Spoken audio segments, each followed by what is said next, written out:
Miren bien estos rostros, estos trajes caros, estas copas de cristal que brillan bajo las luces de esta sala enorme, estos zapatos que nunca han pisado tierra mojada. Miren cómo me observan, cómo sus ojos recorren mi vestido sencillo, cómo sus labios se tuercen apenas cuando abro la boca y mi acento llena el espacio entre nosotros. Puedo sentir las risas contenidas, esas que se esconden detrás de las servilletas bordadas y los gestos elegantes. Uno de ellos, el más altivo, con su corbata de seda y su reloj que cuesta más que todo un año de cosecha, se inclina hacia mí con esa sonrisa que ya conozco tan bien, esa sonrisa que dice pobrecita sin necesidad de palabras, y me pregunta con una voz que gotea condescendencia: ¿de qué rancho vienes, muchacha? Y yo, en lugar de bajar la mirada como tal vez esperan que haga, solo sonrío. Porque ellos no saben. Todavía no saben. Pero antes de que esta noche termine, van a entender que el acento no define quién eres, sino la historia que cargas en el apellido que pronuncias. Antes de continuar, dale me gusta a este video y suscríbete al canal. Historias como esta merecen ser escuchadas hasta el final. Pero para que entiendan lo que va a pasar aquí esta noche, tengo que llevarlos conmigo. Tengo que llevarlos lejos de esta ciudad de cemento y luces artificiales. Tengo que llevarlos a un lugar donde el aire huele a tierra húmeda después de la lluvia. Donde los amaneceres no llegan con el ruido de los coches, sino con el canto de los gallos y el murmullo del viento entre los árboles de mezquite. Tengo que llevarlos a mi pueblo, a ese lugar pequeño que ni siquiera aparece en los mapas que consultan los turistas. Ese lugar donde nací hace 28 años en una casa de adobe con techo de lámina. Donde el lujo era tener tortillas calientes para el desayuno y donde la riqueza se medía en el amor que se compartía alrededor de una mesa de madera gastada por los años y las historias. Mi primer recuerdo es el frío de las mañanas cuando todavía estaba oscuro y mi madre ya estaba levantada, encendiendo el fogón con leña que mi padre había cortado el día anterior. El humo se colaba por todas partes, pero era un humo que olía a hogar, a café de olla endulzado con piloncillo, a frijoles que habían estado en el fuego toda la noche. Yo me quedaba acurrucada bajo las cobijas gruesas que mi abuela había tejido, cobijas que pesaban como el amor mismo, y escuchaba los sonidos de la casa despertando, el agua cayendo en la palangana de peltre, los pasos descalzos de mi madre sobre el piso de tierra apisonada, la puerta que se abría para dejar entrar el aire fresco de la madrugada y la promesa de un nuevo día. Mi padre era un hombre de pocas palabras pero de manos fuertes. Sus manos estaban marcadas por cada surco que había abierto en la tierra, por cada herramienta que había sostenido, por cada piedra que había levantado para construir los muros que nos protegían del viento. Cuando me levantaba y salía al patio, siempre lo encontraba allí, mirando al horizonte con esos ojos que parecían ver más allá de lo que cualquiera de nosotros podía imaginar. Mija, me decía sin voltear a verme, porque de alguna manera siempre sabía cuando yo estaba allí, la tierra no miente. La tierra te da lo que le das. Si le das trabajo, te da fruto. Si le das respeto, te da dignidad. Si le das amor, te da raíces para que nunca te pierdas, no importa qué tan lejos camines. No entendía entonces lo que me estaba diciendo. Era solo una niña que corría entre los surcos de maíz con los pies descalzos, que perseguía a las gallinas por el corral hasta que mi abuela me regañaba con ese tono que sonaba enojado, pero que en realidad estaba lleno de ternura. Era solo una niña que se maravillaba con las cosas más simples. El primer tomate rojo del verano, las luciérnagas que aparecían al caer la noche, el sabor del agua fresca del pozo después de haber pasado toda la tarde ayudando a mi madre en la milpa. Mi madre era diferente a mi padre. Ella sí hablaba, y cuando lo hacía, sus palabras eran como semillas que plantaba en mi corazón. Tú eres más que este lugar, me decía mientras lavábamos la ropa en el río, nuestras manos frotando la tela contra las piedras lisas que el agua había pulido durante años. Tú tienes un cerebro que puede llevarte lejos, mija. No te conformes solo con lo que ves aquí. El mundo es grande y tú tienes derecho a conocerlo. Yo, sentada a su lado, con mis piernas metidas en el agua fría que venía de las montañas. La miraba y me preguntaba cómo podía existir algo más grande que este valle, más importante que estas manos que me habían dado de comer toda mi vida, más hermoso que estos atardeceres que pintaban el cielo de naranja y púrpura. La escuela quedaba a 3 kilómetros de mi casa. 3 kilómetros que caminaba todos los días con mis zapatos gastados que mi madre había comprado en el mercado del pueblo vecino. Zapatos que me quedaban un poco grandes para que me duraran más tiempo. Mi mochila era una bolsa de tela que mi abuela había cosido con retazos de diferentes colores, y dentro llevaba mis cuadernos forrados con papel de estraza, mis lápices que afilaba con una navaja, y el taco de frijoles que mi madre preparaba antes del amanecer para que tuviera algo que comer a la hora del recreo. La maestra Lupita era una mujer delgada con el cabello siempre recogido en un chongo apretado y unos lentes. gruesos que le hacían los ojos grandes como los de un búho. Pero era buena, era paciente y veía algo en mí que yo todavía no podía ver. Me quedaba después de clases para enseñarme cosas que no estaban en los libros del gobierno, me prestaba libros de su propia casa. Libros viejos con las páginas amarillentas que olían a moho pero que contenían mundos enteros entre sus portadas gastadas. Tienes talento, niña, me decía, mientras yo copiaba las palabras que ella escribía en el pizarrón con su letra perfecta y redonda. No lo desperdicies. Estudia, aprende, crece. Este pueblo es pequeño, pero tú no tienes que serlo.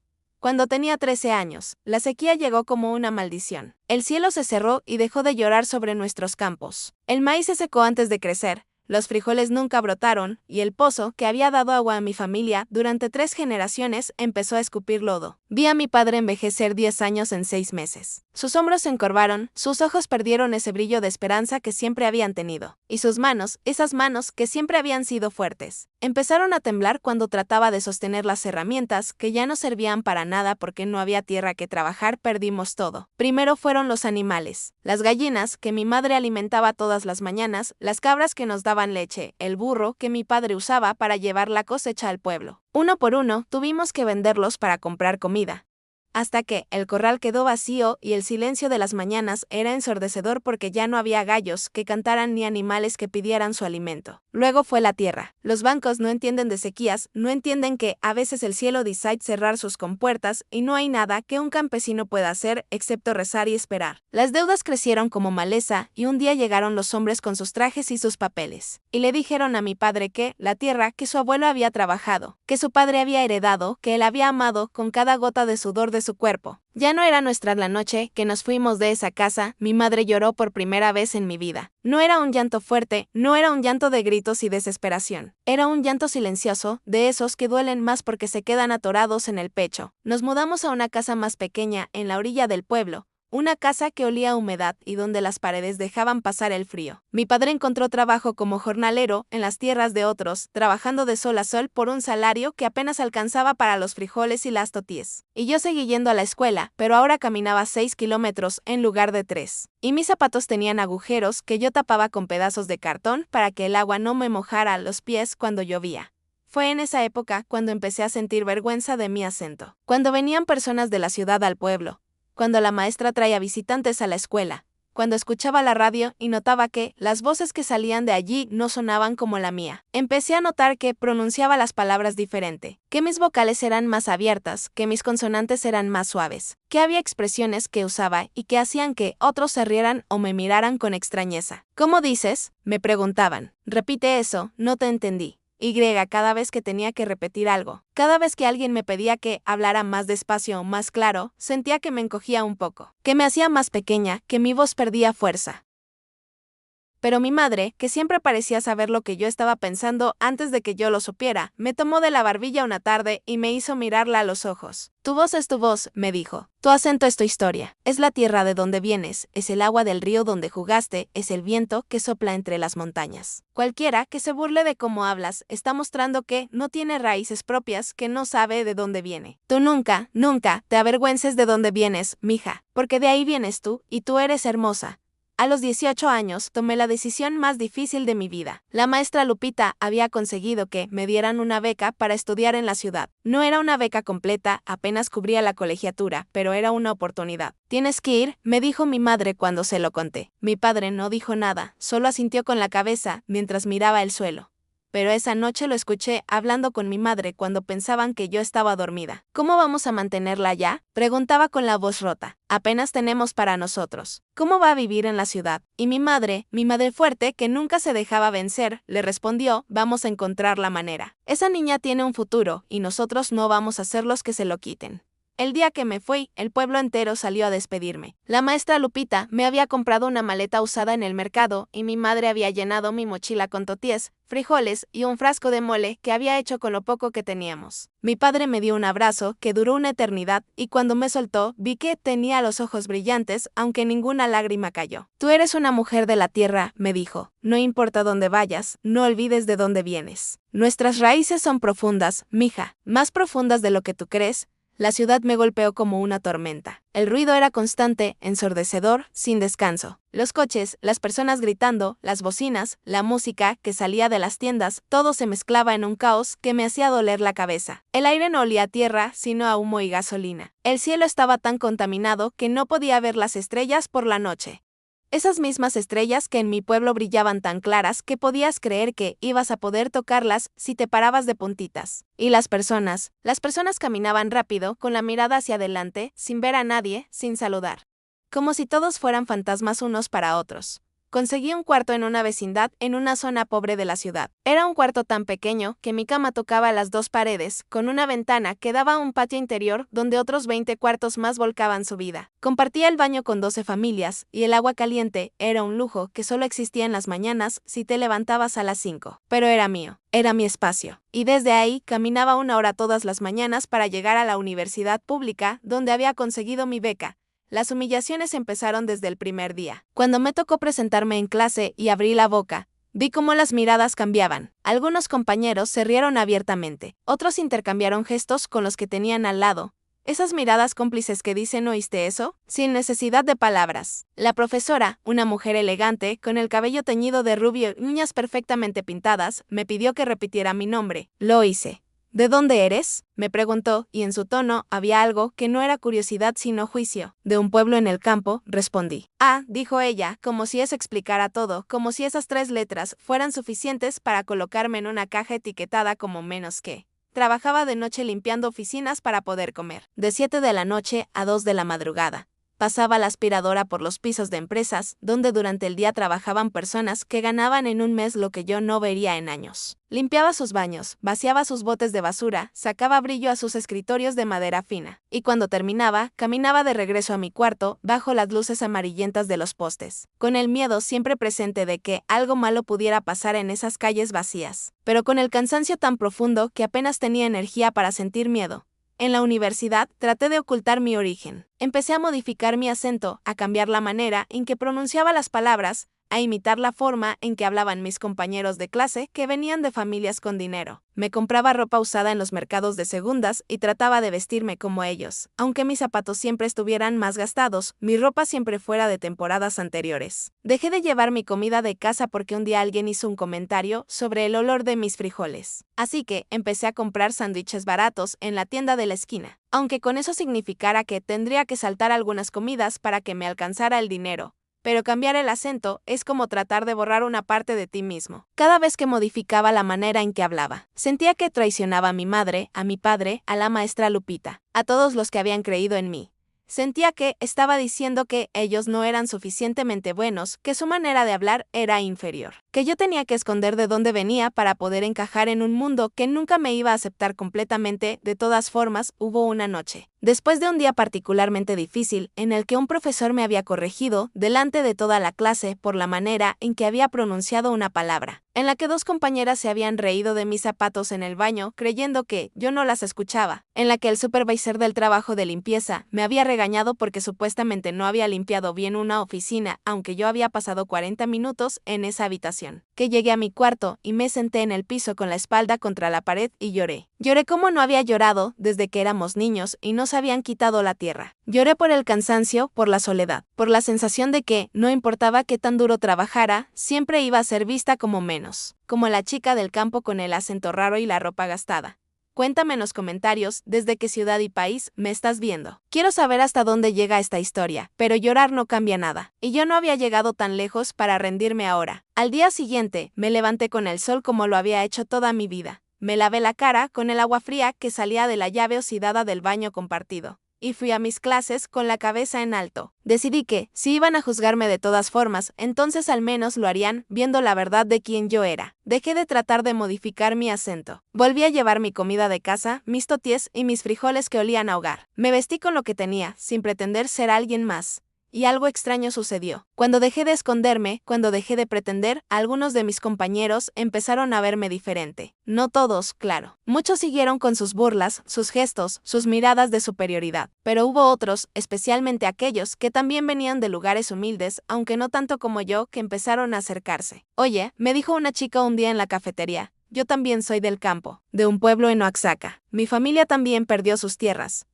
así empecé a construir una red pequeña pero fuerte de personas que entendían, que sabían lo que era cargar con el peso de las expectativas de toda una familia sobre los hombros, que conocían el dolor de ser juzgados por algo tan superficial como un acento.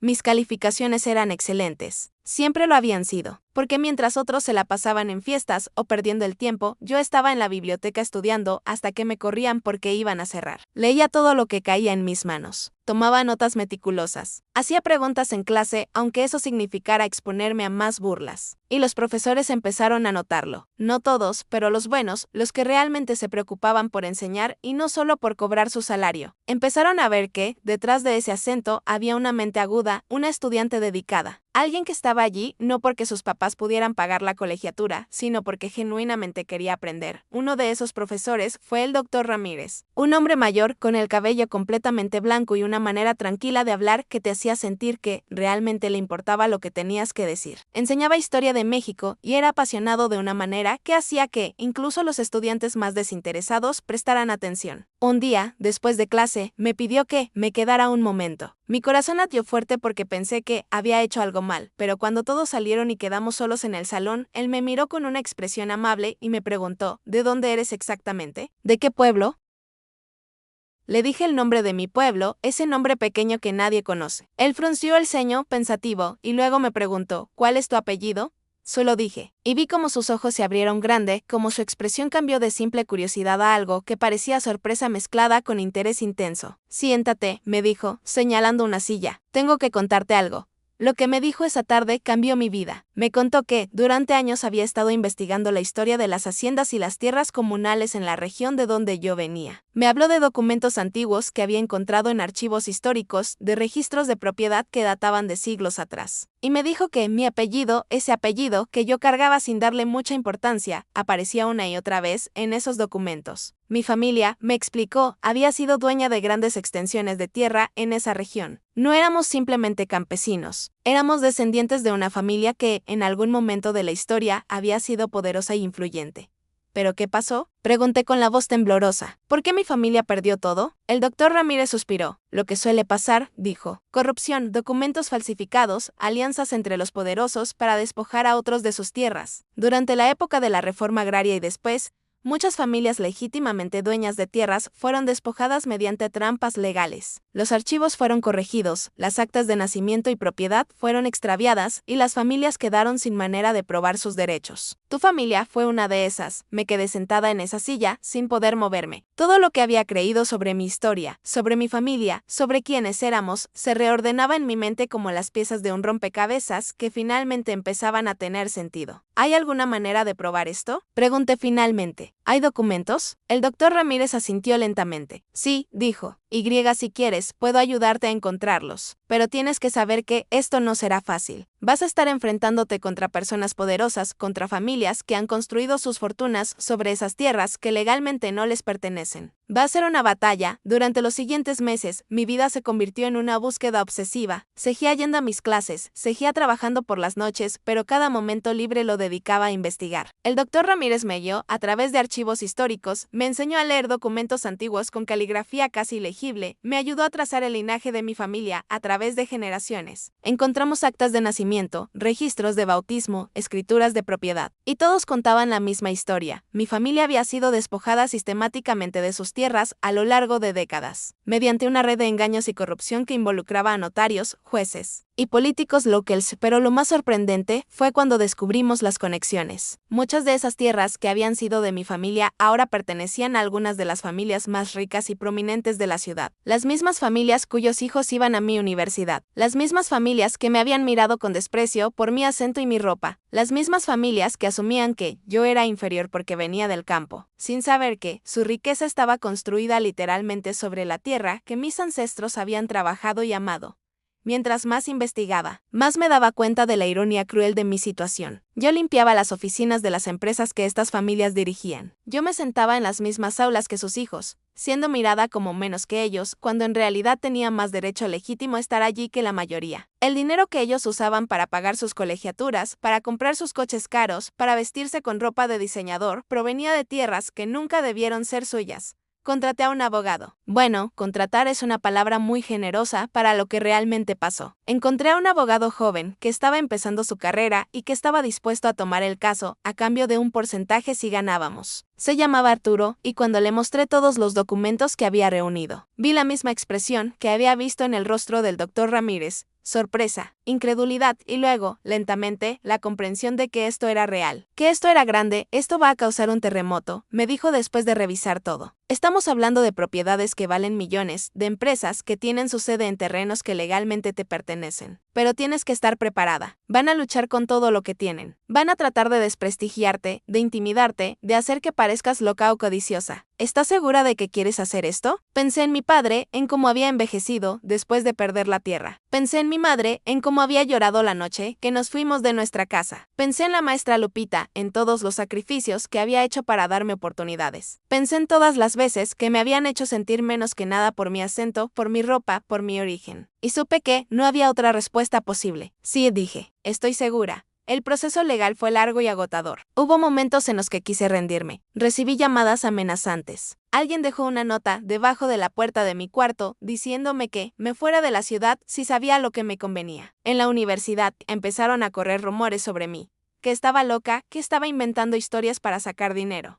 Que era un oportunista que quería aprovecharse de familias honestas y trabajadoras. Algunos de los estudiantes que venían de esas familias empezaron a tratarme con abierta hostilidad, pero yo seguía adelante y los documentos no mentían. Cada vez que los abogados de la otra parte trataban de argumentar que las tierras habían sido adquiridas legalmente, nosotros presentábamos un documento que probaba lo contrario. Cada vez que trataban de decir que mi familia no tenía derecho a reclamar nada, presentábamos actas de nacimiento, registros parroquiales, testimonios de personas ancianas del pueblo que recordaban a mis abuelos y bisabuelos. La evidencia era abrumadora. Gradualmente, la marea comenzó a cambiar. Los periódicos empezaron a cubrir el caso. Estudiante campesina lucha por tierras ancestrales, decían los titulares. Familia despojada busca justicia después de décadas. Organizaciones de derechos humanos se interesaron en mi caso. Académicos empezaron a escribir sobre cómo mi historia era representativa de un patrón más grande de despojo y corrupción que había afectado a innumerables familias campesinas a lo largo de la historia de México.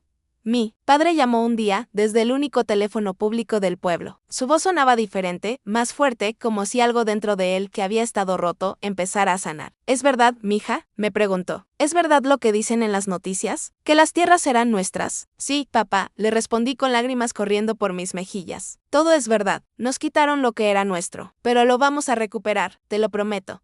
Mientras el caso avanzaba por los tribunales, yo terminé mi carrera. Me gradué con honores, con una tesis sobre la historia agraria de México que incorporaba mi propia historia familiar como estudio de caso. El día de mi graduación, mis padres viajaron a la ciudad. Era la primera vez que salían del pueblo en años. Mi madre se puso su mejor vestido, ese que solo usaba para ir a la iglesia en días especiales, y mi padre se afeitó y se peinó el cabello hacia atrás con gomina. Verlos allí, sentados entre las familias de mis compañeros con sus trajes caros y sus coches lujosos, me hizo sentir más orgullosa de lo que jamás me había sentido. Porque ellos no tenían dinero, pero tenían dignidad, y esa dignidad valía más que todo el oro del mundo.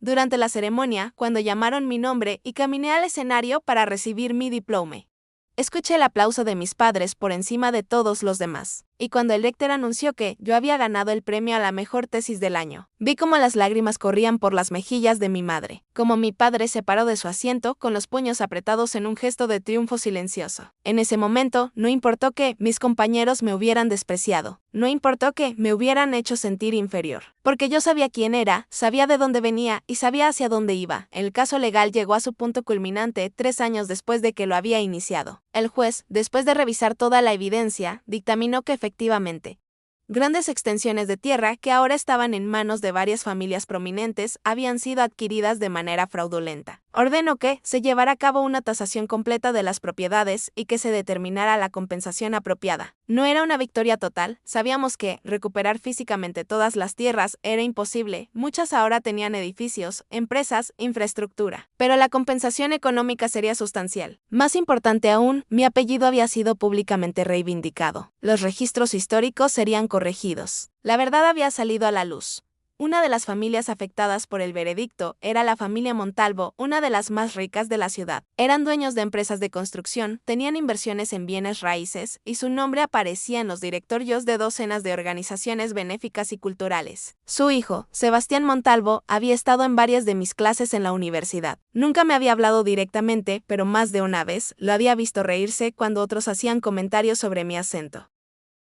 Después del veredicto, la familia Montalvo organizó un evento, supuestamente para celebrar el aniversario de su empresa. Pero todos sabían que era realmente un intento de mostrar que seguían siendo poderosos, que el veredicto no los había afectado. Me llegó una invitación. Al principio pensé que era un error, que alguien había agregado mi nombre a la lista por equivocación. Pero Arturo, mi abogado, me dijo que debía ir. Es importante que te vean, me dijo. Que sepan que no te escondes, que no tienes miedo. Así que aquí estoy, en esta sala elegante, con sus candelabros de cristal y sus mesas cubiertas de manteles blancos impecables, rodeada de personas que han pasado toda la noche mirándome de reojo, susurrando, preguntándose por qué estoy aquí. Vestida con un vestido sencillo, que compré con mi primer sueldo de mi trabajo como profesora adjunta en la universidad, el trabajo que conseguí después de graduarme. Mis zapatos no son de diseñador, mi cabello está peinado de manera simple y cuando abro la boca, mi acento sigue siendo el mismo que siempre ha sido. El acento que me conecta con la tierra, con mis padres, con mis raíces. Y ahora ese hombre, ese Sebastián Montalvo con su corbata de seda y su reloj que cuesta más que todo un año de cosecha. Se inclina hacia mí con esa sonrisa condescendiente y me pregunta, ¿de qué rancho vienes, muchacha? Me quedo en silencio por un momento. Dejo que la pregunta flote en el aire, dejo que él se sienta cómodo con su pequeño chiste, dejo que las personas alrededor de nosotros escuchen y esperen mi respuesta. Luego, muy lentamente, meto la mano en mi bolso. Saco un sobre. Es un sobre grande, oficial, con el sello del juzgado. Lo coloco sobre la mesa, entre su copa de vino caro y mi vaso de agua simple.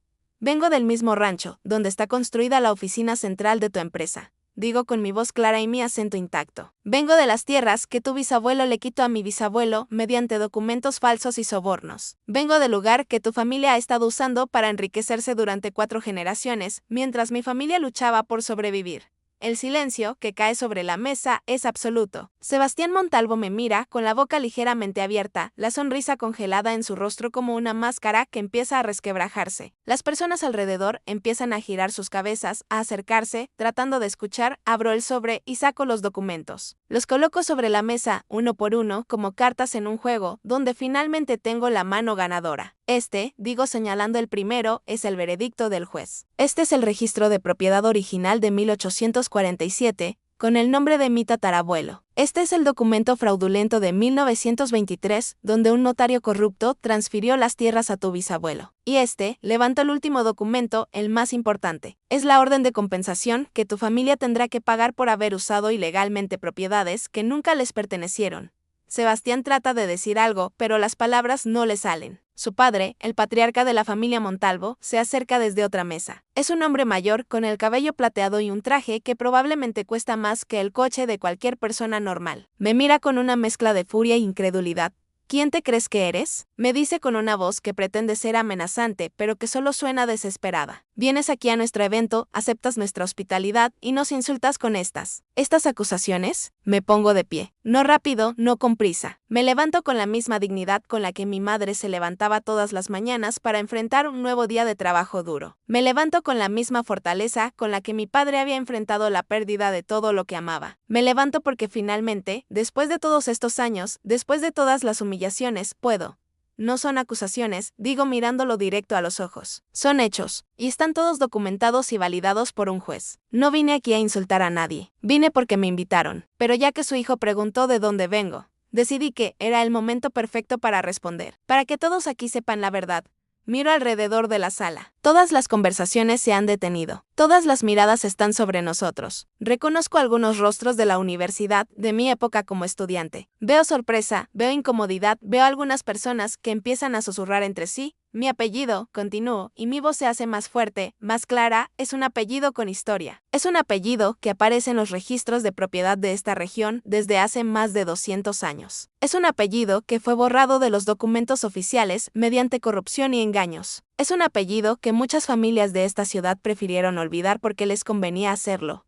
Hago una pausa, respiro profundo, y luego digo mi nombre completo, mi apellido completo con todos los apellidos que mis padres me dieron. Ese apellido largo y complicado que siempre he llevado con orgullo, aunque otros lo hayan visto como señal de mi origen humilde. Y el problema, digo mirando directamente a Sebastián Montalvo, nunca fue mi acento. El problema fue que ustedes nunca aprendieron a pronunciar mi nombre con el respeto que merece. El silencio que sigue es ensordecedor. Puedo ver cómo las caras alrededor cambian de expresión. Algunos muestran vergüenza, otros confusión, otros una comprensión que llega tarde. El señor Montalvo abre la boca para decir algo. Pero en ese momento, una mujer mayor se acerca. La reconozco de las noticias, es una académica respetada, historiadora, miembro de la Academia Mexicana de Historia. Yo conozco ese nombre, dice ella con voz clara. He leído sobre el caso. La investigación es impecable. Los documentos son auténticos. Me mira a mí. Tu familia fue una de las tantas que fueron víctimas del despojo sistemático de tierras. Lamento profundamente lo que pasó. Asiento hacia ella. Gracias, digo, simplemente recojo mis documentos, los guardo de nuevo en el sobre. No vine aquí a arruinar su evento, digo dirigiéndome a la familia Montalvo. Vine porque el sistema legal me ha dado la razón. Y porque quería que supieran que la chica a la que se burlaban en la universidad, la chica de la que se reían por su acento, la chica que limpiaba las oficinas mientras ustedes las ensuciaban, esa chica tiene un nombre. Y ese nombre tiene poder. Y ese poder viene de raíces que van más profundo de lo que ustedes podrían imaginar. Me doy vuelta para irme, pero antes de salir, me detengo y miro hacia atrás una última vez. Mi acento, digo, es el sonido de la tierra. Es el eco de generaciones de personas que trabajaron duro, que amaron profundamente, que sufrieron pero nunca se rindieron. Cada vez que ustedes se burlaban de cómo hablo, estaban burlándose de una historia que es más rica y más digna que cualquier cantidad de dinero que puedan tener en sus cuentas bancarias. Salgo de la sala con la cabeza en alto. Afuera, la noche está clara. Por primera vez, desde que llegué a la ciudad, puedo ver algunas estrellas en el cielo. No son tantas como en mi pueblo, pero están ahí, brillando suavemente, recordándome que no importa dónde esté. Las mismas estrellas brillan sobre la tierra donde nací. Saco mi teléfono y llamo a mis padres. Mi madre contesta después de varios tonos. «Mija, ¿todo bien?», pregunta con esa preocupación maternal que nunca desaparece, sin importar qué tan adulta seas. «Todo está bien, mamá», le digo, y me sorprende darme cuenta de que es verdad. Mejor que bien. ¿Le puedes decir a papá que, finalmente dije nuestro apellido con el orgullo que merece? ¿Que todos lo escucharon? Escucho como ella le pasa el mensaje a mi padre. Escucho su voz en el fondo. Y luego escucho algo que no había escuchado en años, la risa de mi padre. No es una risa grande ni escandalosa, pero es real, es genuina y suena como sanación. «Estamos orgullosos de ti, mija», dice mi madre, y su voz se quiebra un poco. «Siempre lo hemos estado, desde el día que naciste hasta este momento. No por el dinero, no por ganar el caso, sino porque nunca dejaste que te rompieran. Porque sigues siendo tú». Cuelgo el teléfono y camino por las calles de la ciudad. Es tarde, pero no tengo prisa por llegar a ningún lado. Pienso en el camino que he recorrido desde esa niña que caminaba 3 kilómetros para ir a la escuela con zapatos demasiado grandes, hasta esta mujer que acaba de enfrentar a algunas de las familias más poderosas de la ciudad y salió victoriosa. Pienso en todas las veces que me hicieron sentir pequeña por mi acento. Y me doy cuenta de que ellos nunca entendieron que un acento no es una debilidad, es una identidad. Es la prueba de que vienes de un lugar real, de que tienes raíces, de que eres parte de algo más grande que tú misma. Los acentos se forman en las montañas y los valles, en los ríos y los campos, en las cocinas de las casas humildes, donde las madres enseñan a sus hijos el lenguaje del amor y el trabajo duro. Las personas que se burlan de los acentos son personas que han perdido su conexión con la tierra, que han olvidado de dónde vienen, que creen que hablar bien significa hablar sin historia, sin identidad, sin alma. No entienden que cada vez que tratamos de borrar nuestro acento para encajar, estamos borrando un pedazo de nuestra historia. Estamos traicionando a todos los que vinieron antes que nosotros. Yo pasé años tratando de ocultar de dónde venía, tratando de modificar mi voz, de esconder mis orígenes. Y lo único que logré fue sentirme vacía, dividida, como si estuviera viviendo la vida de otra persona. Pero cuando finalmente acepté quién soy, cuando dejé de disculparme por mi acento y empecé a llevarlo con orgullo, fue cuando realmente empecé a vivir. Fue cuando encontré mi poder. El dinero de la compensación, cuando finalmente llegue, ayudará a mi familia. Podremos comprar de nuevo tierras, reconstruir lo que perdimos. Mi padre podrá dejar de trabajar como jornalero y volver a ser dueño de su propio destino. Mi madre podrá descansar, después de años de trabajo constante. Pero eso no es lo más importante. Lo más importante es la dignidad recuperada. Es poder mirar a los ojos a las personas que te despreciaron y decirles, yo valgo, mi familia vale, nuestra historia vale. Es poder pararse frente a los poderosos y no sentir miedo. porque sabes que la verdad está de tu lado. Es poder decir tu nombre, tu apellido completo, y que resuene con el peso de la historia y la justicia. He aprendido que la verdadera riqueza no está en las cuentas bancarias ni en las propiedades. La verdadera riqueza está en saber quién eres y estar orgullosa de ello. Está en las raíces que te mantienen firme cuando el viento trata de tumbarte. Está en las manos ásperas de tu padre que trabajó hasta que le dolían los huesos para darte oportunidades. Está en las lágrimas de tu madre que fueron de tristeza por lo perdido, pero también de alegría por lo que tú lograste. Está en la comunidad que te formó, en la tierra que te alimentó, en el idioma que te enseñó a nombrar el mundo. Ahora trabajo como profesora en la misma universidad donde fui estudiante. Enseño historia agraria y derechos de propiedad. Mis estudiantes son una mezcla de jóvenes de la ciudad y del campo, de diferentes orígenes y experiencias. Y cuando entra a mi clase, un estudiante con acento campesino, con ropa sencilla, con la mirada un poco asustada de quien no está segura de pertenecer, yo me acerco y le digo, tu voz es importante, tu historia es importante. No dejes que nadie te haga creer lo contrario. Les cuento mi historia, no para presumir ni para hacer que otros se sientan mal, sino para que entiendan que el camino no es fácil, pero es posible, que sí se puede salir adelante sin perder tu identidad, que no tienes que convertirte en otra persona para ser exitosa, que tu acento, tu origen, tu historia son fuentes de fortaleza y no de vergüenza. Algunos de mis estudiantes vienen de las familias que fueron parte del caso. Las familias que tuvieron que pagar compensaciones. Al principio había tensión, pero con el tiempo algunos de estos estudiantes se han acercado a hablar conmigo. Me han dicho que investigaron su propia historia familiar, que descubrieron cosas que no sabían, que están tratando de entender cómo sus antepasados construyeron sus fortunas. No todos pueden enfrentar esa verdad, pero algunos sí, y eso me da esperanza. Porque al final, esto no se trata de venganza, no se trata de destruir a las familias que se beneficiaron del despojo. Se trata de justicia, se trata de reconocer la verdad, se trata de asegurarse de que las historias de las personas como mi familia no sean borradas de los registros, no sean olvidadas, no sean desechadas como si no importaran. Cada semestre, cuando empiezo mi primera clase, me presento de la misma manera. Digo mi nombre completo, con todos mis apellidos, con mi acento claro y sin disculpas. Y les digo a mis estudiantes, yo vengo de un pueblo pequeño que probablemente ninguno de ustedes conoce. Vengo de una familia de campesinos que perdió todo y tuvo que empezar de nuevo. Vengo de un lugar donde el trabajo duro es la única moneda que vale y donde tu palabra es más importante que cualquier contrato escrito. Y ese lugar me formó, me hizo quien soy y nunca voy a avergonzarme de ello.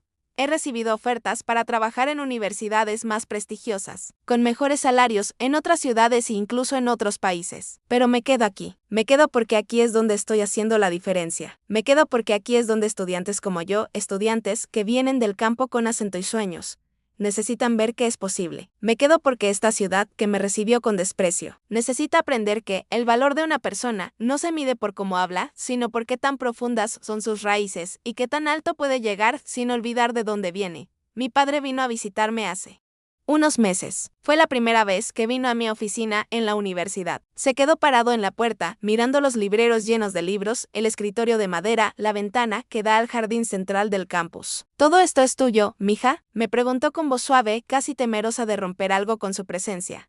Sí, papá, le respondí. Y es tuyo también. Es de todos nosotros. Todo lo que he logrado, lo logré porque tú y mamá me enseñaron el valor del trabajo duro, de la honestidad, de nunca rendirse. Esta oficina, este título de profesora, este apellido que ahora es respetado, todo es por ustedes. Su sentó en la silla frente a mi escritorio y lloró. Mi padre, ese hombre fuerte que había soportado tantas pérdidas, que había trabajado bajo el sol hasta quedar exhausto, que nunca se había quejado, ni había dejado que su familia viera su dolor, lloró abiertamente. Y yo lloré con él. Porque a veces las lágrimas no son de tristeza sino de sanación, no son de derrota sino de victoria, no son de vergüenza sino de orgullo. Yo pensé, dijo finalmente, que había fallado. Pensé que al perder las tierras, al no poder darles una vida mejor, había sido un mal padre. Pero mírate ahora, mírate. Me tomó las manos, esas manos ásperas que habían conocido solo el trabajo duro, y las sostuvo con ternura. Tú eres mejor que cualquier cosecha que yo pudiera haber cultivado. Tú eres la prueba de que nuestro apellido vale, de que nuestra familia importa. Le mostré todos los documentos que habíamos recuperado, las fotografías antiguas de nuestros antepasados que había encontrado en los archivos, los registros que probaban nuestra historia. Le mostré el árbol genealógico que había construido, trazando nuestra línea familiar generación tras generación. Y vi cómo su rostro cambiaba mientras procesaba todo, como algo dentro de él que había estado roto por años empezaba a sanar.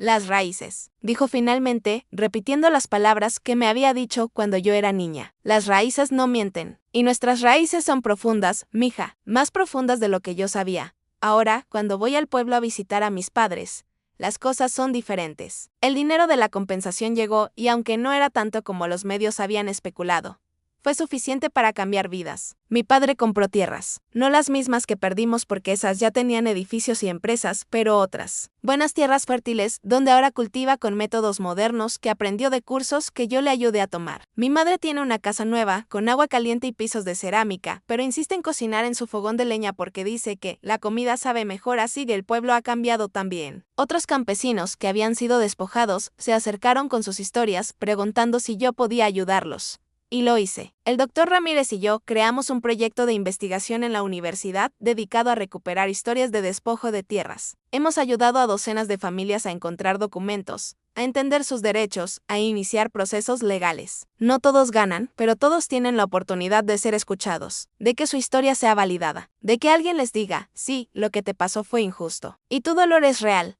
La maestra Lupita vino a una de mis conferencias en la universidad. Ya está retirada, con más años de los que yo recordaba, pero sus ojos siguen siendo tan brillantes y agudos como siempre. Después de la conferencia, se acercó y me abrazó fuerte. Yo siempre supe, me dijo, siempre supe que eras especial. Pero todo esto que has logrado es más de lo que imaginé. Usted creyó en mí cuando nadie más lo hizo, le respondí. Usted me prestó libros y me abrió los ojos a un mundo más grande. Nada de esto habría sido posible sin usted. No, dijo ella sacudiendo la cabeza. Yo solo te di las herramientas. Pero la fuerza, la determinación, la negativa a dejar que te vencieran, eso vino de ti, y de tus padres, y de esa tierra que te formó. Ahora, cuando hablo en público, ya sea en conferencias académicas o en eventos comunitarios, no modifico mi acento. Lo llevo con orgullo. Y he notado algo interesante, la gente escucha de manera diferente. Ya no hay risas burlonas ni miradas condescendientes. Hay respeto, hay interés, porque mi historia, mi caso, ha abierto conversaciones más grandes sobre justicia, sobre memoria histórica, sobre el derecho de todas las personas a conocer y honrar su historia, sin importar de dónde vengan.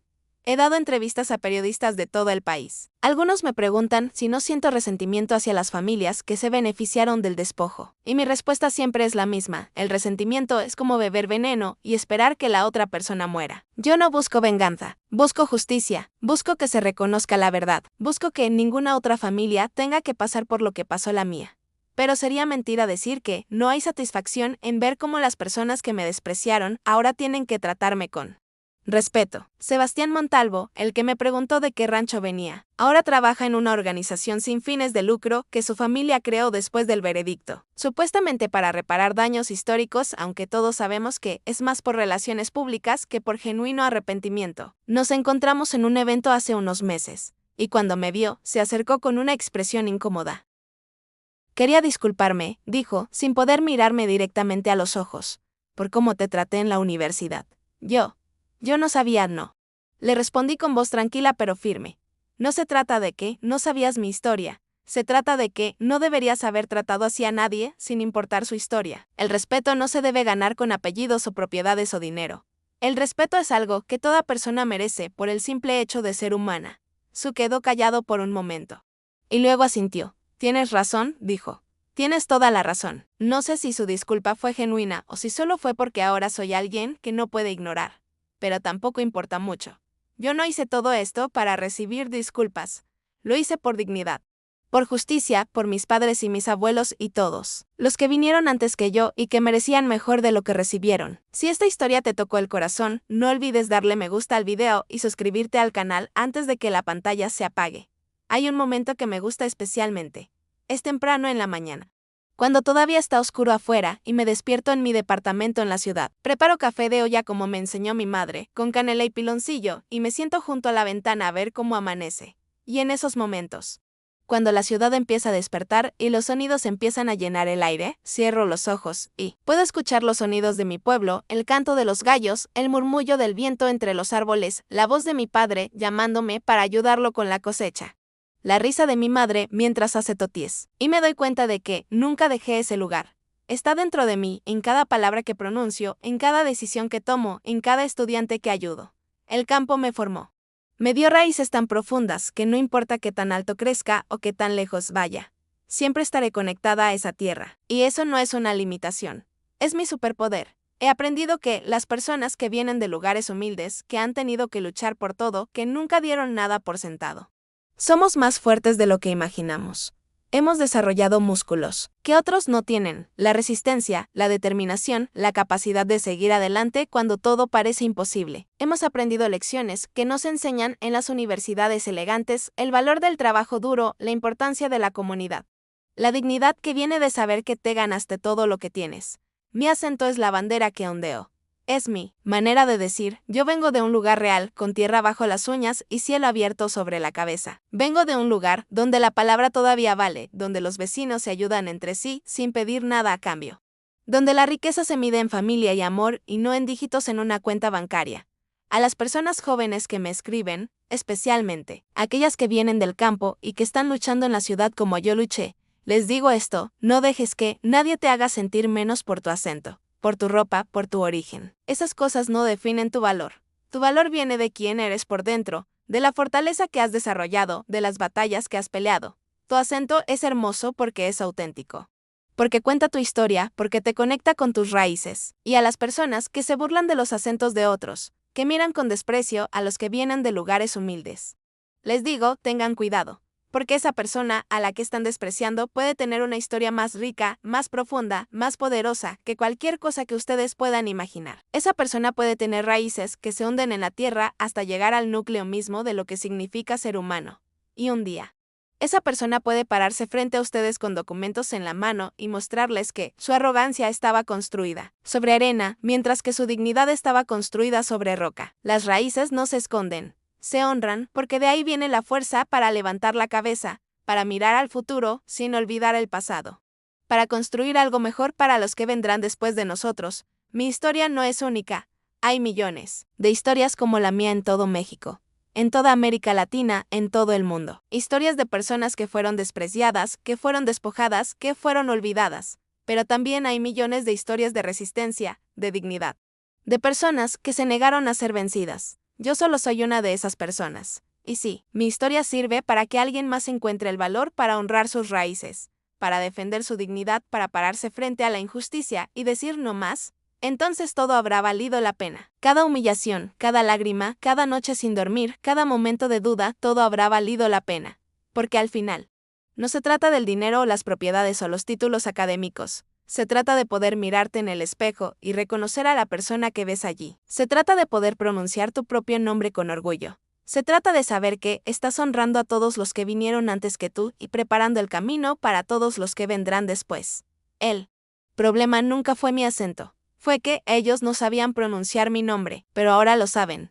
Ahora todos lo saben. Y ese nombre, ese apellido, que por tanto tiempo fue olvidado y despreciado, ahora resuena con el peso de la historia y la justicia. Yo soy hija de la tierra. Soy nieta de campesinos.